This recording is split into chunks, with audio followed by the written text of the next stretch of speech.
Welcome to Startup Village, presented by Google Cloud. Please welcome to the stage your host, Sunil Sharma. All right.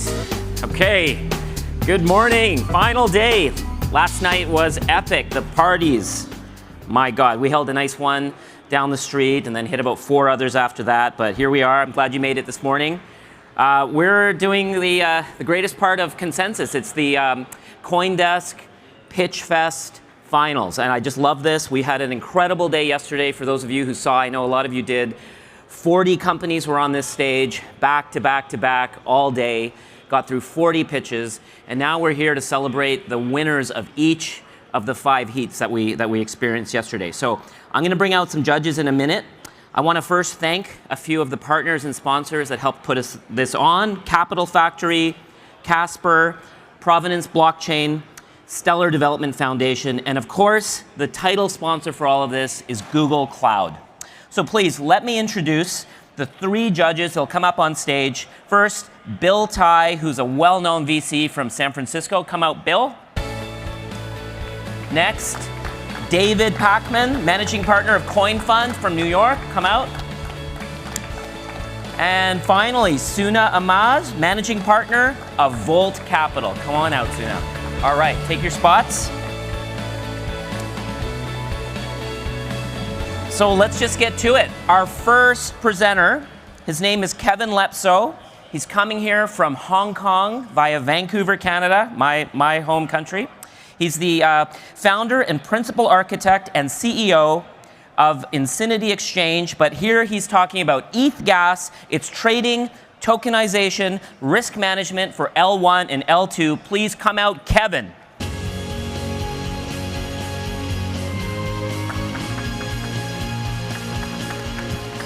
Thank you, Sunil, and good morning. I'll get right to it. Good morning, judges. Let's do something big. Let's do something that involves every blockchain, every protocol, and every user. And of course, that's gas. Gas is the economic fabric that binds blockchains together between their users and the miners and validators. But gas is scarce. And because of this, it's volatile. This volatility sucks. No one likes it. But we can fix it.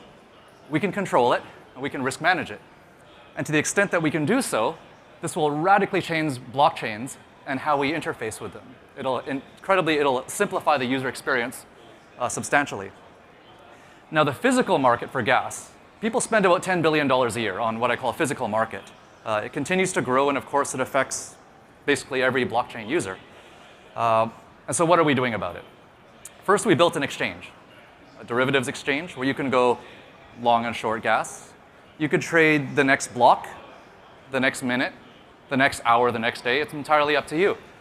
But second of all, we created a stable version of gas, an ERC20 token, as well as the ability to physically deliver this token to actually pay for your gas. This token represents, say, like 100 units of gas. So I could buy this token today at some price. I can deliver it tomorrow or the next day, no matter the price of gas, because I've bought 100 units of gas. So it completely hedges my exposure to gas. We expect that this token will eventually replace the current volatile interface for gas. Thirdly, we built a community. We published our white paper about 3 months ago, and we've had a few thousand people download and at least read parts of it. We've also built a community of gas buyers, sellers, and market makers, where we brought in about 1/3 of the market across buyers, sellers, and market makers and traders. Together, between this community and the exchange, that's how we build a marketplace, and we get that critical mass to establish this market. For background, I used to lead financial engineering at Morgan Stanley. My team are a mix of ex-quants from TradFi, as well as Web 2 and Web 3 engineers. This is an entirely new industry. This is crypto-native commodities. This is the fabric, the ether that powers the blockchains. And so here we are in Texas, the oil and gas capital, right? As I said, we have the buyers, sellers, market makers, traders on board. The physical market, as I said, is about 10 billion. By extension, the derivative market, maybe 300, 400 billion. We'll see. This will be fully on-chain. Lastly, the more people that trade gas, the more we can stabilize it. And so I'd like to ask for your support and the audience's support in helping us to make this happen for every blockchain, for every protocol, and for every user. Thank you.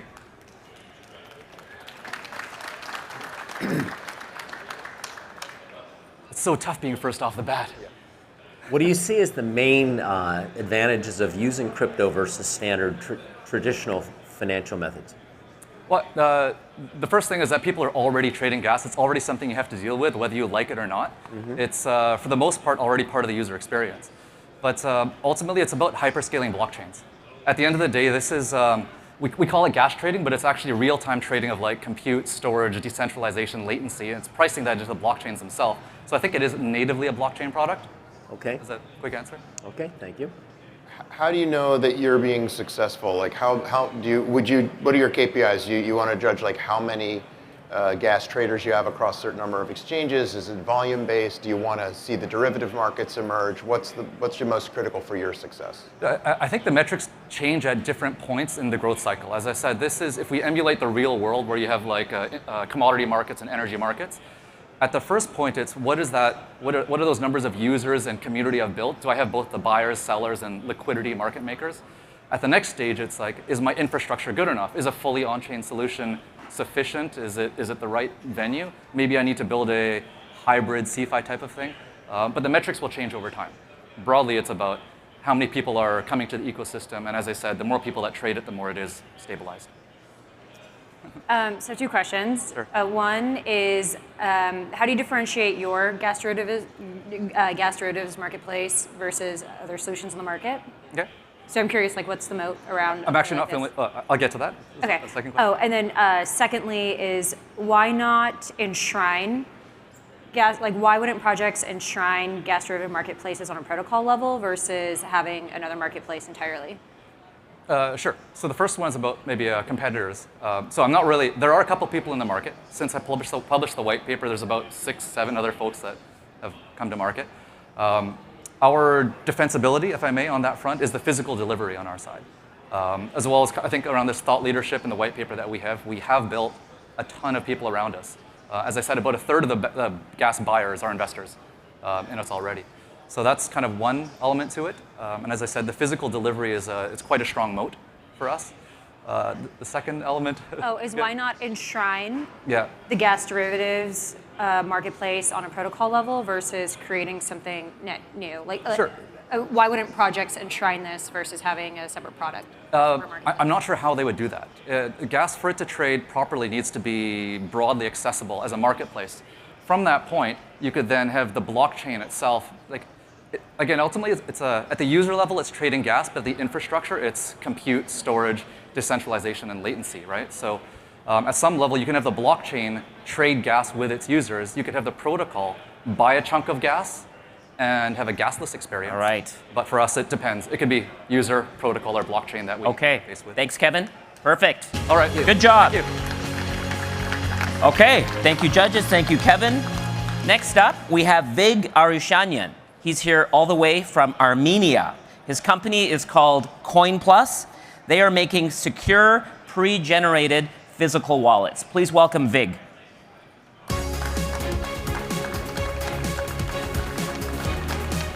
Hello, I'm Vig, the founder of CoinPlus, where we make physical pre-generated wallets, meaning no setup is needed and it's ready to use.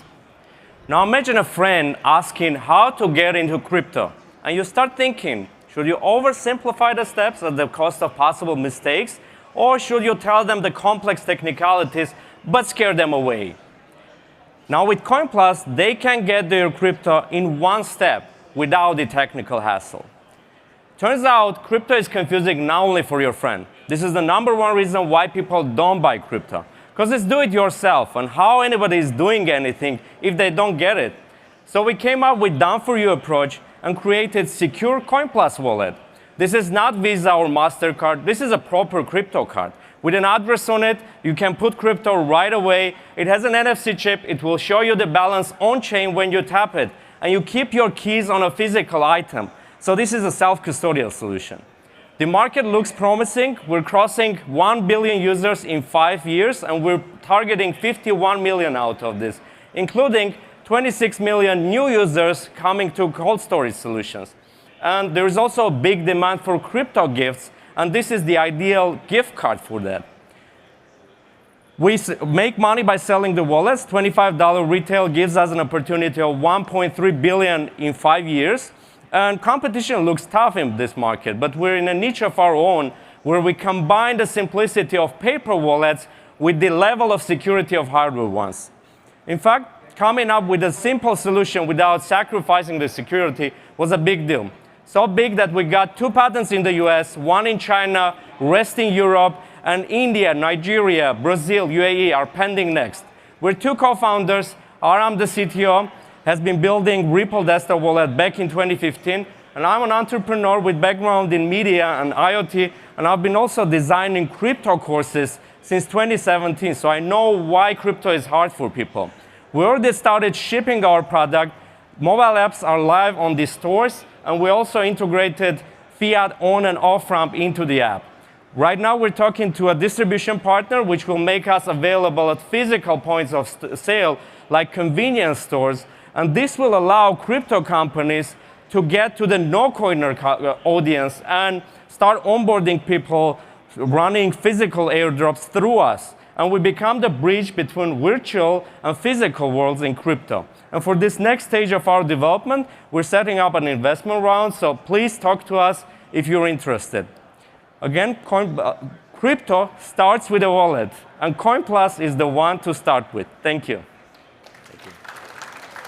How do you handle the fiat on and off ramp with respect to KYC, AML, things like that? Yeah, we do it through third parties, okay. Licensed companies like Ramp, Right. and all the others there. Is this a bearer instrument if I lose it, or is there a second factor for security? This is the self-custodial, so this is bearer. This is like the crypto cash. We have the Pro version where you have 3 cards and you can use 2 out of 3, so you can keep one in a safe place. If I do this, he's got all my crypto, right? Yeah, if you hand it over, it's like Yep. handing the cash, yeah.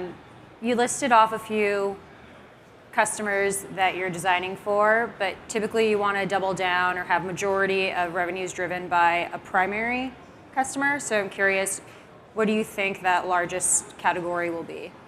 Who's that ideal customer using? The ideal customer, I will split that into 2 categories. I will say this is for newcomers to crypto, but many of the customers are the ones that are already in crypto, but they're buying this to give to a friend. So this is the onboarding tool for them as well.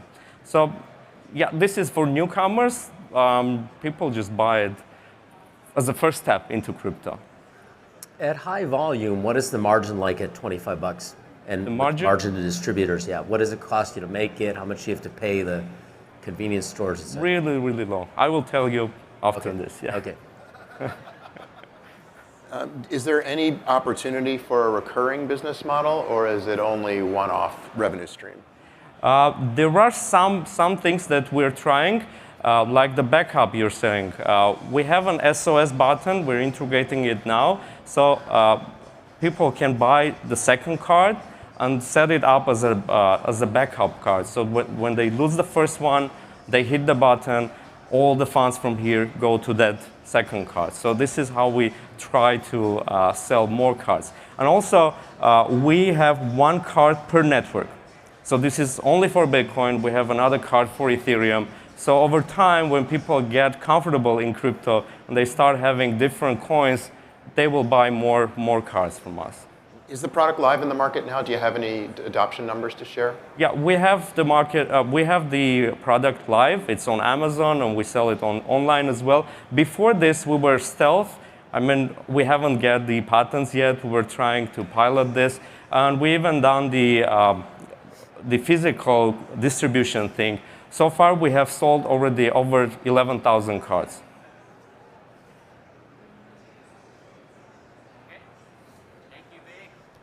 Thank you. Perfect. Amazing bootstrap founder from Armenia. This next founder has raised $4 million. It'll be clear to you why that is. Adiel Lopez, he's here from Miami. He's the CEO and founder of Quintinium. They are a blockchain-based telecommunications company. Please welcome Adiel.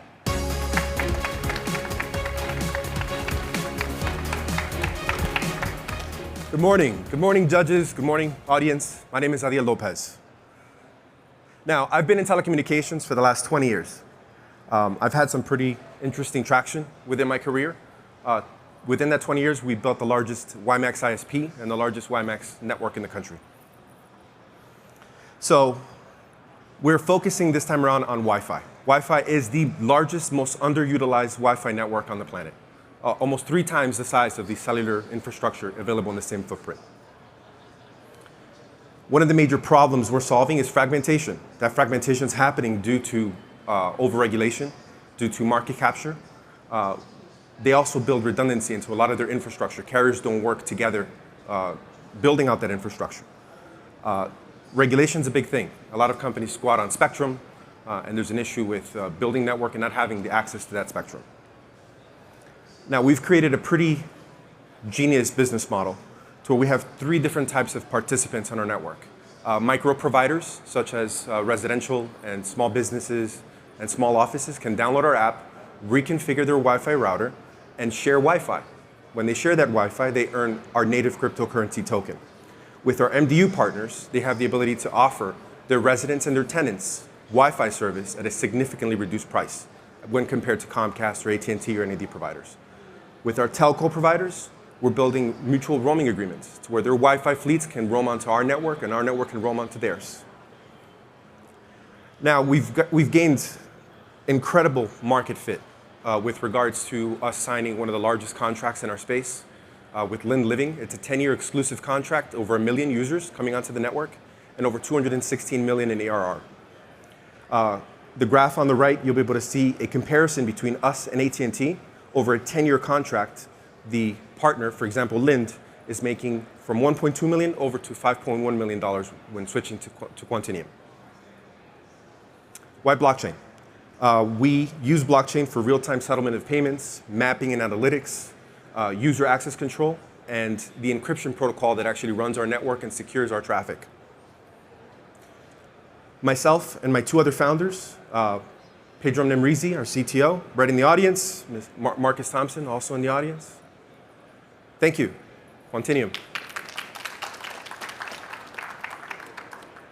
I don't have a question. A lot of broadband providers do not permit the resale of the underlying connection. So how do you allow a Wi-Fi user who's got AT&T broadband or some other broadband provider to get permission to effectively resell the Wi-Fi access? Being in the industry so long, I've dealt with this myself as a carrier. We've had partners resell our service, and acceptable use policies with many of the carriers allow you to do with that connection what you choose to. So for example, as a carrier, I can't dictate that people don't go on Instagram or wherever they decide to go. If they decide to share it, there's no difference than Starbucks giving away its internet service for a cup of coffee. But many of the cellular and broadband networks do expressly deny. Cellular, yes. They do not permit you to resell the connection. So cellular, I'm familiar that yes, Yeah. that is an issue. We don't touch the cellular side of things. So just it's broadband. mostly landline. Yeah. Landline. Any other questions? Can you walk me through what the network design will be like on the token? Like, I'm curious what the crypto network design looks like here. Like a high-level 10,000-foot view of the architecture of how you're viewing all the stakeholders in the ecosystem. Sure. So we forked Algorand. Okay. Moved Algorand. Okay. Yep. We love the technology. It's fast. It's reliable. It handles a lot of transactions. Why'd you pick Algorand versus something like Solana? Uptime.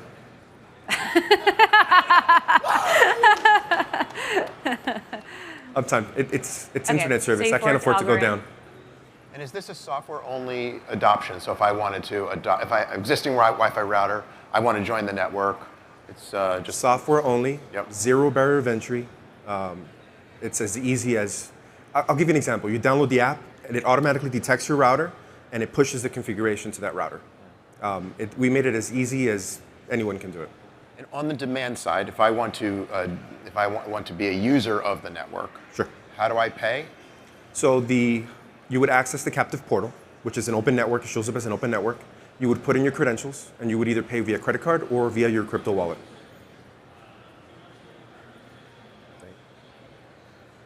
Wait, Wait, so beyond being a fork of Algorand, like what are the other bells and whistles that are unique to Quantinium? So fork of Algorand, it's a limited supply. We're issuing 727 million tokens. It's a burn and mint equilibrium. So we have a data credit that's associated with data that's consumed, and the Quantinium token is a store value. We're donating 1% of our transaction fees over to the St. Jude's Children's Hospital. What else can I tell you? Okay. That's works. See, we were just getting going there, but Yeah, that's yeah. it. Thank you so Thank much. you. Amazing. Yeah.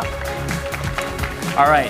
That was great. That was great. All right. Next up from London, England, his name is Diego Hong. He's the CEO of Neuromesh. They are building distributed training protocols for large AI models. So please welcome Diego.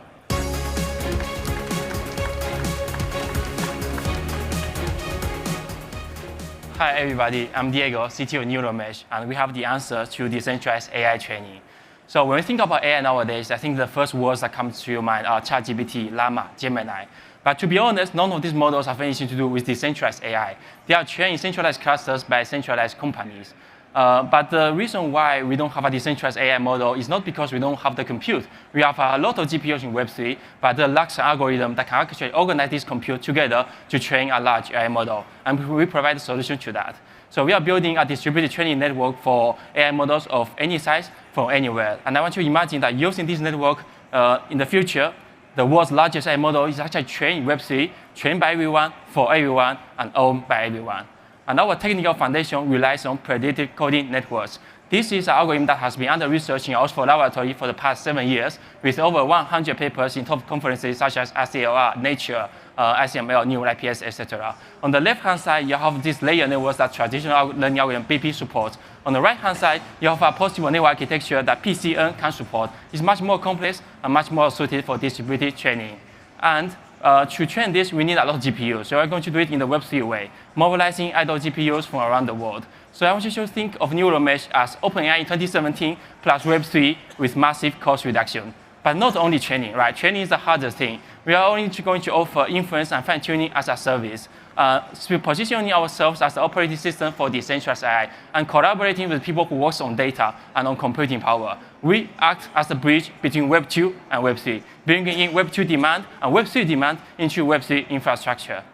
And in terms of roadmap, we are going to launch our product soon in Q3, and our team is actually based in London. We have an NTO Singapore PhD who's also an experienced Web3 entrepreneur. We have a 10-year Googler. I'm from the University of Oxford, and I joined Meta for a couple of years and left because it's too boring. And then we also have Ken Chia, very experienced project manager.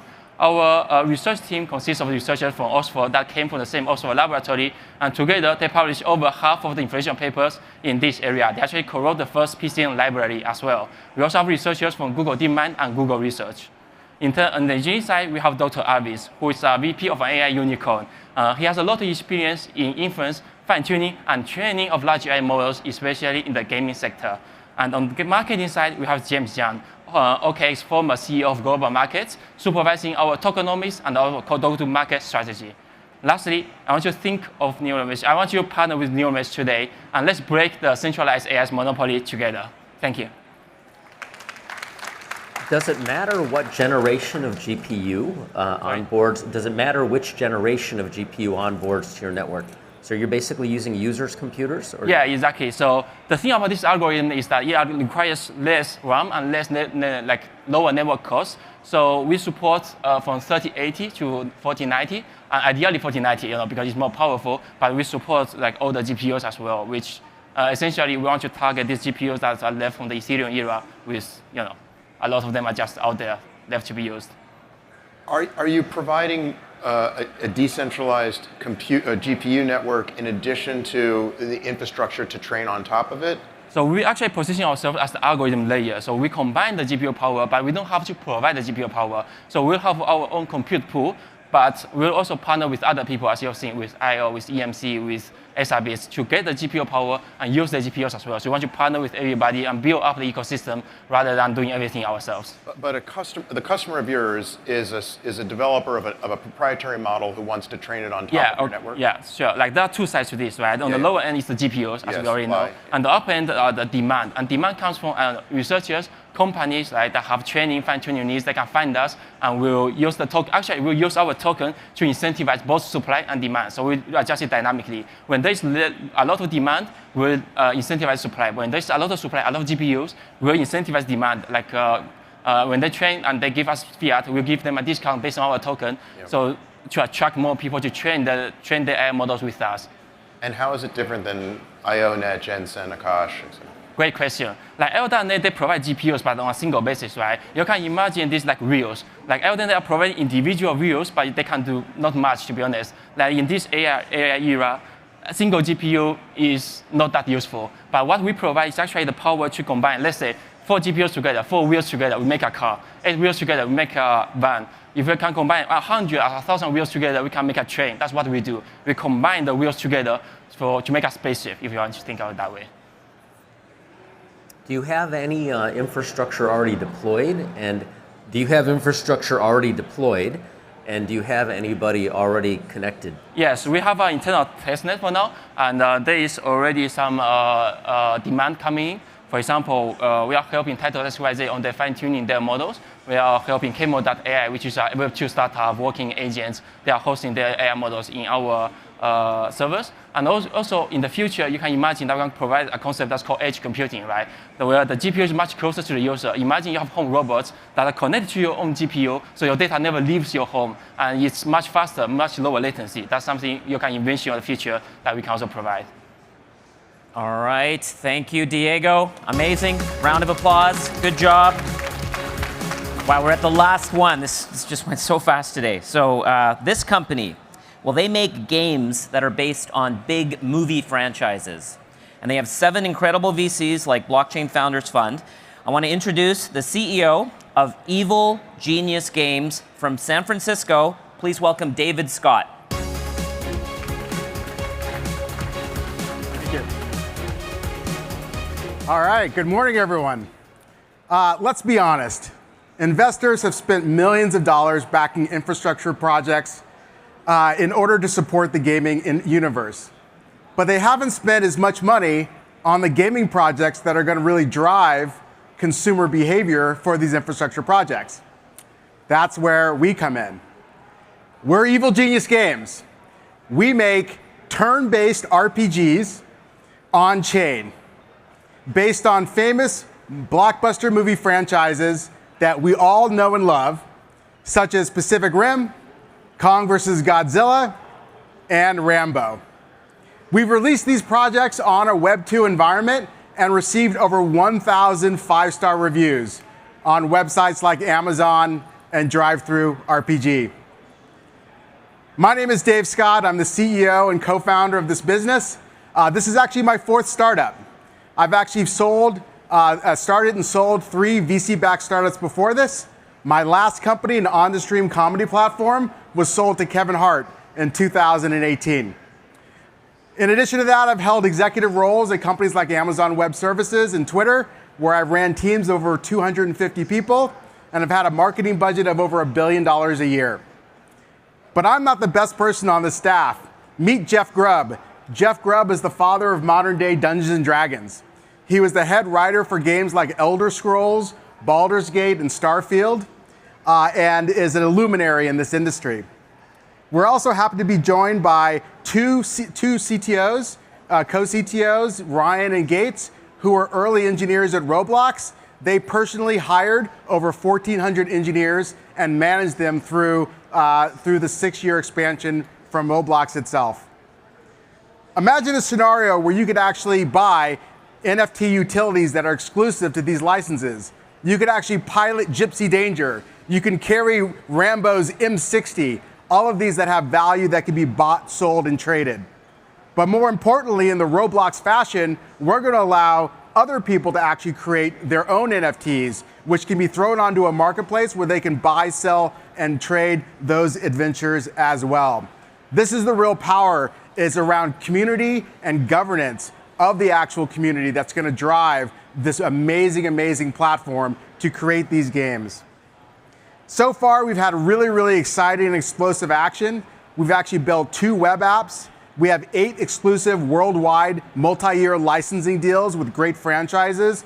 We have 35,000 players who have bought our game, played our game, and are interacting on every single day on Discord. And we've actually yielded over $1.2 million in revenue globally just from last year alone.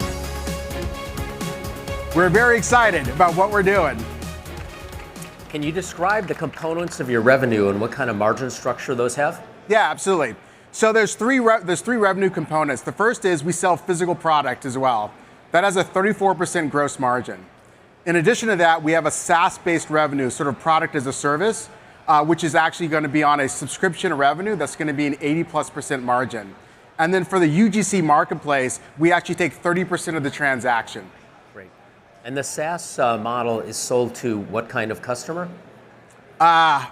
Really cool gamers like myself. Yeah, Okay. so it's With people a monthly subscription to be able to access everything. They'll give access to be able to play the game online. Got it. Find groups, build your characters, develop your characters throughout the story. Great, thank you.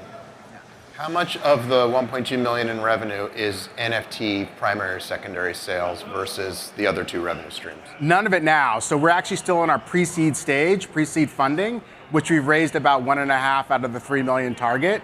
And so right now we've just started to set up the infrastructure to be able to create the NFT program. So where's the 1.2 million revenue from? Primarily from our Web 2 sales products. Yeah, so our digital products. Yeah, on that note, it's unclear to me how much of this is going to be on-chain. Is the crypto side just the NFT component, or are you building these on-chain, or are they? I'm just curious about the tech stack. Yeah. So so all of the creator marketplace components of it, the UGC components of it, the entire utility is on chain. So if you've actually played RPGs before, there's a character sheet. All the components of the character sheet will have objects on it. Yep. All the objects will be NFTs. In addition to that, the actual character sheet itself will be minted as an NFT as well. So what that means is that if we use your character as an NPC in a future game, we'll actually pay you royalties on the character itself. So the whole thing is based off of objects which have NFT utility NFT components to it. What are the NFTs being minted on? Like, what's the chain that you guys are minting NFTs on? We haven't decided yet. So if anyone has any ideas, we'd love to talk to you. Are the licensing arrangements exclusive with the IP holders? They are, yeah. So they're multi-year exclusive and worldwide. So would you sort of describe this as like a Web 2.5 approach? It looks and feels a lot like a traditional game, but there's some elements of Web 3-ness as part of it. Yeah, I mean, so what we're really excited about is the idea that we can use blockchain to be able to control the value and to create value around the objects which make up your character. That's going to be a really important component of it. So if you actually create, for example, an adventure on our system, that'll be something that you own as the creator from here on out. But the experience we're going after is a Web 2 experience, which means that we don't want to expose the wallet. We're going to be using a company called Stardust to be able to create custodial wallets for that reason. Good way to end it up. Thank you very much. That's awesome, man. Thank you. This was great. This is done. I want to thank the judges. This was an incredible run here at CoinDesk PitchFest. I'm a bit sad it's over, but we're going to announce the winner here on this stage at 1:20 p.m. today. So we'll just announce the winning company. I just want to thank the judges. Bill, David, Suna, thank you so much. It's in your hands now. Let's go backstage. Thank you.